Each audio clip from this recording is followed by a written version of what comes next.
Hello and welcome back to Life Blow Up Prevention Project. This is Anya Gamone and I'm your host. And today I want to talk to you about something that happened in the last week that was very painful, embarrassing. I felt ashamed. It was very uncomfortable.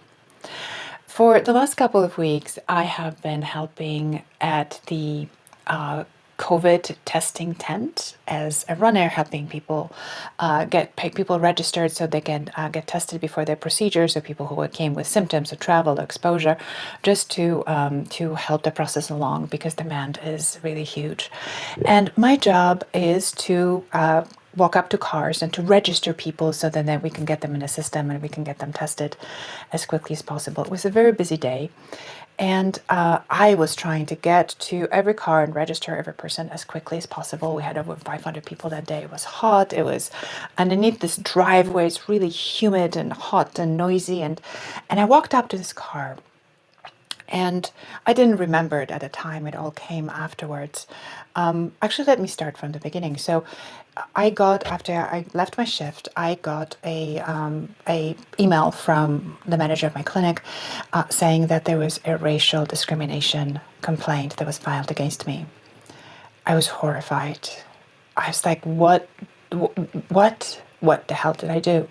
So as we talked, what came is that there was a car with two young women in their early 20s.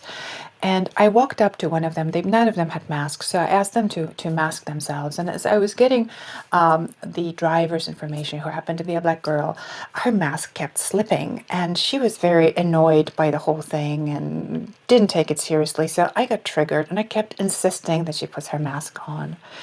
And once I got her information, I went around to the other side of the car. It was noisy, so I turned away from the other girl and was listening for the information, and didn't notice that her mask was slipping. So when I finally did, when I looked at her and said, "We'll be back with you shortly," I noticed her mask was down. But at that point, I was walking away from the car, and I just didn't want to insist on it anymore. What happened apparently is that the difference in which I insisted on the black girl's mask being put on and I didn't insist on the white girl's mask to be put on was interpreted as a racial discrimination. I was horrified and angry. And when I sat down and I soul searched whether there is a bias in me, whether there was a bias in me at play in this particular moment, what I realized is that no, it wasn't, because had they been sitting in opposite direction but behaved the same way, I would have acted the same way. But there was something different at play. My vision of the work I had to do was very much attached to the sense of significance that I derive from a job well done. I was moving through my work as fast as I possibly could, and I saw this girl not as a person, but as an object who stood in the way for me moving through my job faster. And where did that drive come from?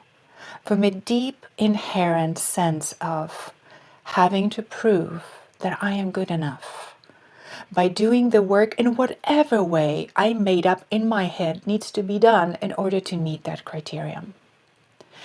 I treated her as an object. It could have been somebody else in her place, that if they behaved the same way, I would have treated them as an object. My deeply buried insecurity of being not enough spilled on this girl and made her feel less than, discriminated against, not enough, slighted. And what happened on the other side? She looked at me. She did not see that I simply did not pay attention to the other girl. It wasn't a preference. It wasn't a preferential treatment. I positioned myself a different way, that there was a different reason for my behavior than simply a racial discrimination. Because she didn't look at me also as a person who may have some other shit going on. She looked at me through her own wounding, through her own distorted vision of her own pain and slights and abuses and discriminations that she had to endure in her 20-some-year-old life, and made her interpret what I was doing as a racial discrimination.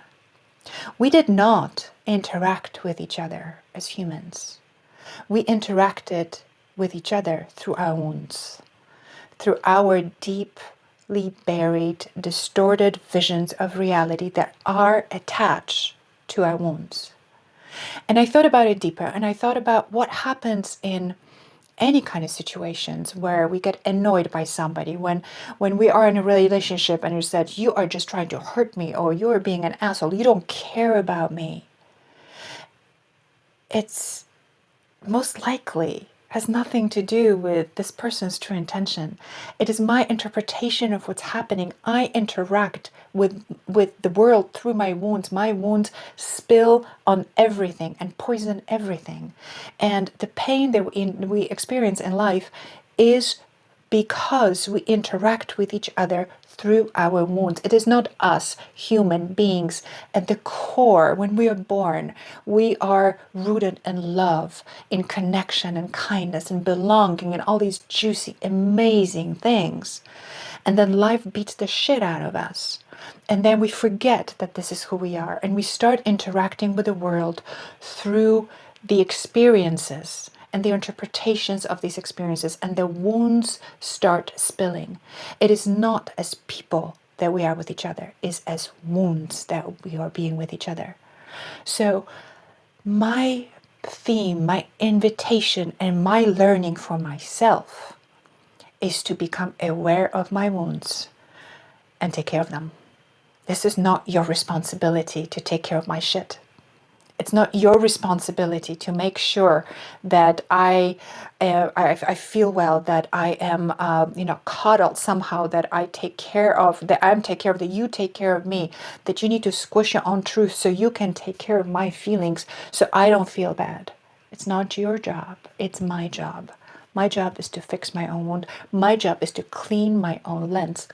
So I start seeing the truth. So I start seeing people in the cars as people, scared, potentially ill, feeling unwell, who don't want to be there. When I interact with them as people, from my heart as a person, none of this would have happened. We would have a very different experience. And none of us would walk away stressed, in pain, feeling somehow less than. So this is my lesson for the day. This is my invitation. Look at where you're suffering. Look at your stress and figure out, is there something wounded in you that makes you react to things, people, circumstances, opportunities from a place of being less than, and then go fix it. However you need to fix it. See a therapist, go meditate, get a book, find a way, but fix it. This is how we make this world a better place, through healing ourselves. So I hope this is helpful. Share, subscribe, and I will see you at the next episode of Life Blowout Prevention Project. This is Anya Gavone. I'll see you next time.